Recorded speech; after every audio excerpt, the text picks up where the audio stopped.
À Ménaka, 53% des écoles sont non fonctionnelles, affectant près de 45 000 élèves et 900 enseignants.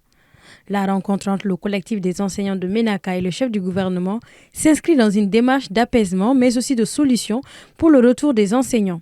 Car en effet, après plusieurs avertissements restés sans réponse, le gouverneur de la région de Ménaka a ordonné la suspension des salaires de 151 enseignants pour absence prolongée effective à partir du 1er avril 2025. Une décision que les enseignants ont dénoncée, invoquant l'insécurité persistante qui, selon eux, rend le retour en classe dangereux et ont appelé à des solutions concertées pour assurer leur sécurité avant toute reprise des cours. Devant le chef du gouvernement et plusieurs de ses ministres, dont celui de la Défense, les enseignants se disent prêts à retourner à leur poste, mais dans des conditions sécurisées.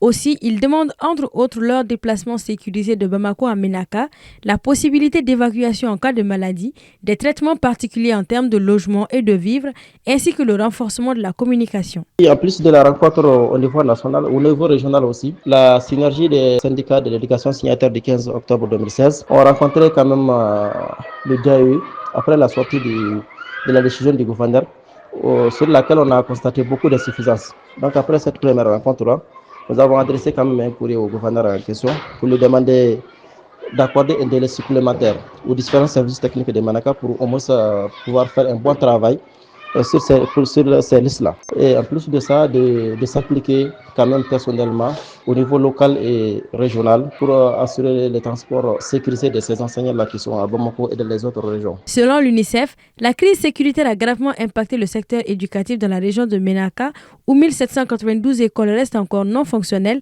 affectant plus de 537 000 enfants en âge scolaire. Le niveau de sécurité à Ménaka est tel qu'il est difficile de se rendre à 2 km de la ville où toute la population se trouve, nous confient des sources locales.